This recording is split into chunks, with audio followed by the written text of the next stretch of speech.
Baik, jadi itu dia muamalah tuan-tuan, anjal. Kemudian dari sudut muamalah yang lain pula, kita nak sebutkan, ni banyak kita dah sebutkan dulu. Antaranya dalam teknik-teknik pentadbiran, maka Umar Al-Khattab memang satu rahmat daripada Allah. Pada masa pemerintahan beliau, negara Islam besar, semakin besar, semakin besar. Maka bila mana semakin besar, semakin banyak pentadbiran baru dilakukan yang tak ada di zaman Nabi. Yang tak ada di zaman Nabi. Maka itu semuanya Nabi ajar kita, sebagaimana Nabi telah sebutkan dalam sebuah hadis, iaitulah kalau kamu panjang umur, kamu akan dapati bahawa ramai manusia berpecah-pecah. Fa'alaikum bisunnati wa sunnatil khulafa'ir rasyidin al-mahdiyyin 'addu 'alaiha binawajiz. Pada ketika itu hendaklah kamu pegang dengan sunnah aku dan sunnah khulafa' rasyidin yang diberikan hidayah. Gigit dia walaupun dengan gigi geraham kamu. Ini menunjukkan kalau kita ambil apa-apa nak melihat dalam bab muamalat, jangan kita lihat pada Nabi saja, tapi juga kepada khulafa' rasyidin yang 4. Sebab itulah bila mana kita cerita dalam bab muamalat yang anjal ni, para ulama dia telah menelusuri setiap satu safhah-safhah ini. Sebagaimana Imam Syatibi menyebutkan ta'rif istiqra' tadi itu sampai nak keluarkan satu keputusan, annahu tasaffaha juz'iyatil ma'na liyuthabbita min jihatiha hukmun 'am imma qat'iyyun wa imma dhanniyun. Iaitulah dia membuka lembaran-lembaran hukum-hukum 4 mazhab, bukan 4 mazhab, silap. 4 khalifah dan zaman Rasulullah, lalu untuk mencari satu maqasid dia.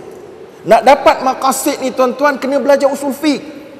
Sebab itulah saya dah tulis dalam kitab saya Maqasidus Syariah fi Ahkamil Buyu'. Dalam kitab itu yang telah pun diterbitkan oleh Darul Kutub Ilmiah, ada dekat depan tu saya dah tulis macam mana turuk, macam mana nak dapati, nak mencapai maqasid. Maqasid ni bukan boleh senang. Contohnya kita kat negeri mana? Kuala Lumpur Selangor ke Kuala Lumpur ni? Ampang, Selangor. Selangor ni fatwa dia ASB haram. Jadi saya boleh cerita kat masjid ni, orang masjid jangan marah saya. Ni fatwa negeri Selangor. Fatwa negeri Selangor mengatakan ASB haram. Majlis fatwa kata harus. So apa cerita ni? Biasalah tuan-tuan, ikhtilaf. Macam ESQ, wilayah persekutuan kata haram, majlis fatwa kata harus. Biasalah. So jadi keputusannya ESQ tak boleh buat dalam mana-mana di wilayah persekutuan. Sama ASB pun betul begitulah. ASB tak boleh dibuat di mana-mana di Selangor. Betul tak? Itulah kalau betul. Jangan double standard, kan? Jangan double standard. So jadi kita nak ceritakan bahawa maslahah ni tuan-tuan, perkara yang kita tak boleh nak ubah on the spot, yang bukan dalam kuasa kita semata-mata, itu bermasalah. Macam guna duit kertas, saya sama sekali tidak menyokong guna duit kertas ni begitu sebagai bagus, tidak. Tapi dialah satu-satunya yang ada pada ketika ini. Maka Majma' Fiqh mengatakan harus untuk bermuamalah dengan dia, dan wajib dikeluarkan zakat dengan dia, ya. Dan nilainya ada, dan kalau ada orang curi kena ganti dhaman itlaf, nama dia dhamanul itlaf, iaitu kalau orang hancurkan duit, amanah disimpan duit, kemudian dia sengaja hilangkan, dia kena ganti, ya. Itu dia duit kertas. Itu adalah fatwa daripada Majma' Fiqh Islami. Sebab apa? Sebab kita tak boleh nak ubah on the spot, nak tak boleh nak ubah tiba-tiba, tak boleh. Tapi kalau apa yang dalam kuasa kita, actually kita boleh ubah, dan masalahnya menjadi kecil, ya. So jadi dikatakan bahawa ASB ni kita tak boleh ubah kerana kita nak berikan kepada orang-orang Melayu di kampung-kampung yang tak mampu untuk melabur dalam pelaburan yang tinggi returnnya dengan low risiko dia. Maka sebab itulah kita benarkan. Dalam hukum alam ni tuan-tuan, patutnya high risk high return. Kalau low risk high return tu memang luar biasa. Tapi ASB dia memang tahu dia buat benda luar biasa, sebab dia berniat, intention dia untuk membantu orang-orang Melayu agar mereka juga dapat menikmati kekayaan negara. Bagus tak niat tu? Kata tadi maqasid menghalalkan jalan. Kali ni macam mana Ustaz? Kali ni tak berapa boleh jadi juga. Sebab apa? Sebab apa pula ni tak konsisten betul? Sebab dia ada sebab lah, ya? Kerananya duit tu diletakkan dalam satu bank perkonvensional. Dan bank konvensional ni memang dia ada perbankan Islam dia, tapi perbankan Islam dia sangat kecil berbanding yang konvensional. Bukan 50% 50, tak. 50 konvensional, 50 Islam, tak. Hampir saya pun tak pasti, tapi pastinya dalam 80 konvensional, 20 yang Islamik. Bolehkah kita memberi fatwa harus pergi simpan dekat tempat riba, 80% dibuat riba, 20% je yang halal? Ni susah sikit tuan-tuan. Majlis Fatwa Suruhanjaya Security yang mewakili negara Malaysia, mereka meletakkan benchmark 10%, 5%, 10%, 20%. Kalau benda ni adalah benda, tengok panjang lah cerita dia. Kenapa mereka meletakkan itu? Apa basic ijtihad mereka? Basic ijtihad mereka daripada hadis wa thuluthu kathir, 1/3 itu banyak. Kata almarhum Syekh Dr. Zaki Badawi, saya pernah bersama-sama dengan beliau. Beliau tak setuju fatwa kadar itu mengambil daripada hadis itu, sebab dia dua benda yang berbeza. Tapi majoriti ulama bersetuju, sebab wa thuluthu kathir itu Nabi sebut dalam konteks duit, iaitulah harta pusaka. So harta dengan harta dia ada persamaan. Maka majoriti ulama termasuklah Suruhanjaya Security menggunakan thuluthu kathir sebagai benchmark. Lebih daripada 1/3 banyak, maka tak boleh. Sebab itulah Majlis Suruhanjaya Security, banyak-banyak syarikat yang ada dekat bursa saham tu, tuan-tuan boleh melabur. Kalaulah 5% saja dia terlibat dengan yang haram, 10% terlibat daripada haram, adalah benchmark dia. Lebih daripada 1/3 tak boleh. Dia akan blacklist dan dia tidak akan berikan nama patuh syariah. Yang tak dapat nama tu ASB. Sebab dia letak duit dekat tempat yang lebih daripada 50%, tak halal. Maka ada seorang profesor kata, kita mesti lihat maslahah dia, nak bagi duit pada orang awam. Maka saya nak beritahu tuan-tuan, bila kita cerita bab duit ni tuan-tuan, kita tak boleh pisah daripada syurga neraka pahala. Tuan-tuan tak percaya, tuan-tuan tengok dalam ayat Quran, cerita pasal solat. Aqimus salah wa atauz zakah. Nampak tak? Cerita je pasal solat, cerita pasal duit zakat. Wa yuqimuna salah wa yu'tuna zakah, mesti ada gabung dua. Hablum minallah, hablum minan nas. Jadi bila Allah cerita dalam surah Baqarah satu page tu, cerita pasal riba yang dimulakan dengan alladzina ya'kuluna riba la yaqumuna illa kama yaqumul ladzi yatakhabbathuhu syaitan, ayat pertama. Lepas tu apa dia? Lepas tu yamhaqullahu riba wa yurbi sadaqat. Lepas tu innal ladzina amanu wa amilus solihat wa aqimus salat, innal ladzina amanu wa amilus solihat wa aqamus salat wa atau zakah lahum ajruhum inda rabbihim la khaufun alaihim wa lahum yahzanun. Cerita dua pasal riba, tiba-tiba ayat ketiga Allah cerita pasal amal soleh dan diberikan ketenteraman emosi. La khaufun alaihim wa lahum yahzanun. Sebab apa pula tercelah tu? Lepas tu Allah cerita pula, ya ayyuhalladzina amanu taqullaha wa dharu ma baqiya minar riba in kuntum mu'minin fa illam taf'alu fa'dhanu biharbin minallahi wa rasulih. Cerita balik pasal riba. Lepas tu fa in tubtum falakum ru'usu amwalikum la tazlimuna wa la tuzlamun. Lepas tu Allah cerita pula, wa in kana dhu usratin fanadhiratun ila maisarah. Cerita kalau ada orang yang hutang, dia tak mampu bayar hutang, sedekahkan dia lebih baik, bagi dia tangguh ataupun bagi sedekah. Lepas tu wattaqu yawman turja'una fihi ila Allah. Cerita pasal lain pula. Takutlah kamu kepada satu hari yang kamu akan dikembalikan kepada Allah, yang mana kamu akan dibentangkan apa yang kamu lakukan. Cerita pasal duit mesti masuk kalkulator akhirat. Sebab itulah saya dalam minggu lepas saya jumpa dengan multi-millionaire. Dia cakap, ustaz, kalau saya nak keluar, saya nak bagi investment saya 10 juta investment ni. Satu tempat, bukan dua tempat. So satu tempat je. Dia ada emas. Dia bukan orang kita jual emas, beli emas wafer tu yang kecil tu, kan, yang 1 kilo cukup dah. Dia punya satu bar tu, dia bukan satu, dia ada 3-4. Tuan-tuan tahu cerita Sai Baba tu? Sai Baba yang orang kata Dajjal tapi dah mati. Bukan Dajjal lah maknanya, yang rambut dia macam eliket tu, kan. Bila dia mati, saya baca surah khabar, orang dapati harta dia ada emas 90 kilo. Masya Allah. Emas dia 90 kilo, tuan-tuan. 90 kilogram. Itu emas saja, belum campur duit lagi. Tuan-tuan. Tapi kawan ni taklah 90. Okay? Tapi dia ada gold bar.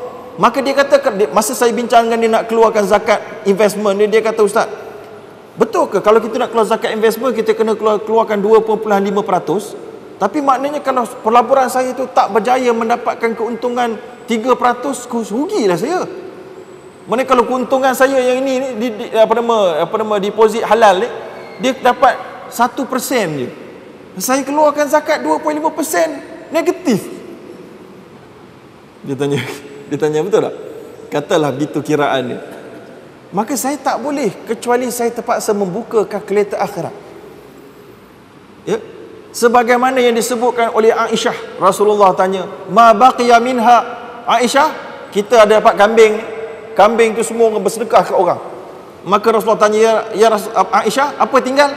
Aisyah kata, "Ma baqiya illa katfiha." Tak ada tinggal kecuali bahu dia sikit. Maka Rasulullah betulkan Aisyah. Rasulullah kata sebenarnya, "Ma baqiya kulluha illa katfuha." Tinggal semua kecuali bahu je yang tak tinggal kat kita. Nampak Rasulullah macam mana Rasulullah pusingkan kefahaman Aisyah supaya betul. Aisyah duk fikir bila kita beri semua kambing ni bahagian tinggal bahu je, itu je yang tinggal kat kita. Rasulullah kata tak, itu yang paling tak tinggal, yang lain semua tinggal. Tinggal kat mana? Tinggal simpan dekat deposit akhirat. Sebab itulah Nabi sebut hadis sahih, "Ma naqasat sadaqatun min mal." Tidaklah sedekah itu mengurangkan harta. Allah bagi rezeki yang tak nampak. Orang kita ni tuan-tuan, rezeki ni dia duk faham surface nak dapat. Orang kita ni dia nampak Islam ni surface dia nak dapat. Contohnya bila nak dapat rezeki, gantung ayat 1000 dinar. Nama 1000 dinar betul-betul. Tapi tak bertakwa. Ayat tu suruh bertakwa, jangan surface. Belajar bertakwa. Dan takwa tu pula continuous present, iaitu present tense, iaitu sentiasa bertakwa barulah dapat yarzuqu min haitsu la yahtasib dan seumpamanya. Sama juga orang kita. Dekat rumah dia takut ada hantu pontianak masuk. Dia letak ayat kursi dekat pintu dia. Masuk rumah, buka pintu je ayat kursi. Wah, nanti syaitan masuk, hantu masuk, dia nampak ayat kursi, dia takut. Tak ada. Syaitan tak takut ayat kursi. Gitu tuan-tuan. Syaitan telah pun mengajar kepada Abu Hurairah dalam hadis yang sahih, yang mana Nabi telah memberikan kepada Abu Hurairah beberapa makanan zakat untuk disimpan. Simpan kat dapur, tiba-tiba datang seorang perompak, Abu Hurairah tangkap. Kenapa ni? Perompak, aku bawa ke Nabi. Jangan. Dia kata, aku kesian kat aku. Abu Hurairah ni orang baik. Orang ni mengerayu buat muka seposin, sedih dia. Tak apa, jangan datang lagi besok. Besok datang lagi, cakap lagi. Besok datang lagi, kali ketiga Abu Hurairah kata, tak ada can dah kali ni. Kali ni aku bawa jumpa Nabi. Dia kata, sorry. U'allimuka bi kalimatin yanfa'ukallahu biha. Aku akan ajar kau satu kalimat yang sangat bermanfaat, pasti Allah akan bagi. Apa dia? Faqra ayatal kursi. Bacalah ayat kursi, kata lelaki itu. Ya? Kalau engkau baca, Allah akan sentiasa menjaga engkau. Walan yaqribannaka syaitanun hatta tusbih. Dan syaitan tidak akan dekat dengan kamu sampai pagi besok kamu bangun. Abu Hurairah kata, okey, kali ni aku lepaskan kau, pergi. Jumpa Nabi. Tanya Nabi, ya Rasulullah, apa cerita ni betul tak? Rasulullah kata, sadaqaka wa huwa kadhub. Dia cakap betul walaupun lelaki itu pembohong besar sebenarnya. Maka Rasulullah tanya, ya Abu Hurairah, kau tahu tak siapa yang kau jumpa 3 malam teruk tu? La, dia tak tahu. Zaka syaitanun. Itulah dia syaitan, kata Nabi. Hadis sahih. Sebab itulah ada ulama ada ulama kata boleh kawan dengan syaitan. Tapi janganlah faham literal. Ni banyak sangat literal ni. Itu simbolik je. Nak tunjukkan kita boleh kawan dengan siapa-siapa pun. Dan kita boleh ambil siapa-siapa pun jadi kawan kita. Walaupun kita boleh minta tolong daripada siapa-siapa pun. Orang kafir pun tak apa. Sebagaimana pernah dalam hadis Nabi, berlaku peperangan dengan musuh Islam. Tiba-tiba ada seorang lelaki ni, dia tak tahan emosi sakit tu. Sebab dia dah kena tikam, dia sakit, lalu dia bunuh diri. Bila bunuh diri, dia beritahu kepada Nabi, macam mana keadaan dia? Nabi kata, orang ni bunuh diri dalam neraka, habis cerita. Ya. Maka sahabat-sahabat menjadi pelik. Kalau dia neraka, dia orang jahat, takkan sama-sama dengan kita. Maka Nabi kata, innallaha yu'ayyidu hadha din birajulin fajir. Sesungguhnya Allah membantu agama ni dengan lelaki yang jahat. So orang jahat pun akan sukakan kebaikan, tak ada masalah, kita sokong. Sebagaimana syarikat-syarikat di United States of America, tuan-tuan, mereka ni tak suka rasuah. Saya pergi Switzerland, saya pergi Jerman, jumpa dengan Commissioner Trade Malaysia. Saya tanya dia, bila bincang-bincang bisnes dengan orang Jerman ni macam mana? Dia ada tak ulu-ulu? Tak ada, dia kata. Mereka ni semua ikut buku. Amerika pun gitu. Syarikat-syarikat Amerika, ada kawan-kawan saya yang kerja dekat syarikat Amerika sebagai big boss dekat syarikat Amerika di sini. Walaupun Amerika tu jahat, kata jahat lah. Tapi mereka buat rasuah cukup adil. Tak boleh. RM10 kamu belanja klien kamu, rasuah. Maknanya kalau pergi Sari Ratu nasi padang, belanja makan RM10, rasuah. Suruhanjaya Pencegah Rasuah Malaysia punya standard, tak salah saya RM500 ke atas buat rasuah. Mereka 409 masih tak rasuah lagi. Orang putih yang bukan Islam ni punya RM10 dah rasuah. Hebat, tuan-tuan. Dan bukan itu saja. Kawan saya yang kerja sebagai big boss di sebuah syarikat Amerika di sini mengatakan bila mana ada kes berlaku saja, dia punya saham dia akan jatuh dekat New York Stock Exchange tu. Maka kalau ada orang kafir yang ketuanya kafir mengajak kita mari memerangi rasuah, kita sokong atau tidak? Sokong. Apa pula? Dia kafir, mana boleh sokong dia? Kafir. Innallaha yu'ayyidu hadha din birajulin fajir. Sebab muamalah Islam, mas tajuk muamalah tak lari kita ni. Muamalah Islam, kita sokong siapa-siapa yang membawa kebaikan. Dalam satu hadis yang dhaif, dhaif dari sudut sanad, tapi talaqat al-ummatu bil qabul, diterima isi intipatinya sebab syawahidnya antaranya hadis zaka syaitanun tadi tu. Itulah al-hikmatu dhalatul mu'min anna wajadaha fahuwa ahaqqu biha. Hikmah kebijaksanaan itu adalah barang tercecah dalam Islam. Di mana saja kau nampak, kamu ambil. Maka apa saja dibawa oleh orang bukan Islam, malah sampai dibincang macam Rasulullah pergi berhijrah, bukan akan mendapat bantuan daripada orang kafir yang mengikut jalan belakang. Mengikut jalan belakang. So ada cara, tapi bukanlah dalam semua benda, tapi maknanya ada step, ada keadaan dia dengan parameters dia. Jadi kita nak pergi tadi, jangan pergi ikut surface dia, tuan-tuan. Jadi kalau nak takutkan syaitan, baca ayat kursi, bukan gantung. Gantung-gantung lah, tapi baca. Faqra, syaitan pun kata Nabi approve. Faqra ayat al-kursi. Baru-baru ni, tuan-tuan, saya ada berita pelik sikit. Saya jumpa dengan seorang budak umur 10 tahun, mak bapak dia panggil. Budak ni mak bapak dia kata dia boleh nampak jin. Sudah. Ini di luar ekspertis saya ni. Dinar mas boleh lah cerita. Okey. Budak ni nampak jin. Malah mak dia cerita nak pergi sekolah, masuk dalam dia punya kereta Estima, apa nama tu, anak dia kata, mak, ada Pontianak dalam kereta kita. Sudah, mak dia. Lepas tu ada seorang yang tidak menutup aurat datang rumah dia. Dia kata, kakak, dekat atas kepala kakak ada jin tengah duduk. Sudah. Lepas tu dia panggil saya nak cek macam mana ni, saya kata. Maka saya pun panggil budak ni naik kereta dengan saya. Bawa naik kereta. Saya kata, ada tak jin keliling-keliling? Kata, banyak, dia kata. Dia orang tengah buat apa? Dia orang pun tengah jalan, tengah naik kereta. Naik kereta juga. Okey. Saya tak sempat pula tanya kereta apa. Mujur. Mercedes ke BMW. Saya pun kata, boleh tak? Dia ni ada, bukan nampak, dia boleh komunikasi. Itu dah syair. Saya kata, boleh tak panggil dia masuk dalam kereta kita? Boleh? Dia kata, cuba panggil. Dia panggil. Dah ada kan? Masa tu saya pun terasa ada something sikit lah. Tapi saya pun agak mungkin dah ada lah. Saya dah ada, dia kata. Apa yang ada? Dia kata, apa, saya pun tengok hantu jenis apa tu. Lepas tu saya pun terus baca ayat kursi. Lepas saya tak cakap pada budak ni pun, budak umur 10 tahun je.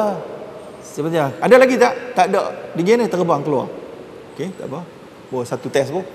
Okey. Lepas tu saya pergi satu rumah. Masuk rumah ni, ada tak jin tadi? Ada kat atas bumbung. Besar. Besar. Jom kita naik atas. Pergi naik atas. Ada lagi? Dia lari pula. Okey. Pergi masuk satu bilik. Ada tak? Ada. Dia kata. Bila ada tu, budak ni duduk belakang saya. Saya dekat depan. Saya pandang sana. Budak tu kat belakang. Dia tak nampak saya buat apa. Saya pun baca ayat kursi. Saya tanya, ada lagi tak? Saya baca senyap lah, bukan kuat-kuat. Ada tak? Dia kata tak ada. Saya kata pergi mana? Dia hangus jadi asap. Weh, hebat juga budak ni. Tahu pula dia. Aku tak cakap pun dengan dia saya baca. Tapi dia tahu pula dia. 2-3 kali buat. Tapi sebab dia di luar saya punya expertise, saya terpaksa call Dr. Harundin lah. Dr. Harundin kata bagi bawa jumpa dia untuk dia tutup hijab dia. Ada memang ada katanya gitu. Wallahu alam. Kemudian saya nak beritahunya, mak ayah dia kata, kami tak nak tutup. Oh, tak nak pula. Kami nak dia boleh kontrol je. Wah. Nak kontrol pula. Tutup tak ngam lah. Dia kata tak best lah. Ni special ni. Tapi saya bimbang ni, kalau budak ni kau tak betul besar-besar nanti bahaya juga ni. Jadi itu saya nak beritahu ni, sajalah nak tunjukkan ayat kursi tadi tu, baca. Padahal dalam rumah yang saya masuk tu ada ayat kursi gantung-gantung. Tak ada takut pun jin tu. Tapi lepas buat gitu, malam tu budak tu kena attack. Ni jin sudah marah. Dia kata, kau nampak aku, kau cakap dengan ustaz tu, atau ustaz tu bunuh kita orang kan, jaga kau malam ni. Sungguh malam tu dia kena tindih. Mujur saya berada berdekatan dan boleh tolong sikit lah. Tapi sungguh budak tu kena tindih tu cukup. Sebab sebelum tu ada seorang ustaz perawat. Ustaz ni dia tak boleh nampak jin. So budak ni duduk tepi kan. Ada orang datang sakit je, okey dek, ada jin tak? Ada baca-baca. Ada lagi tak? Tak ada. Okey, malam tu budak tu kena. Ustaz ni tu tak bagi komisen pula kan. Alright, baik, tak apa. Saya nak masuk cerita tadi. Ayat kursi bukan gantung, baca.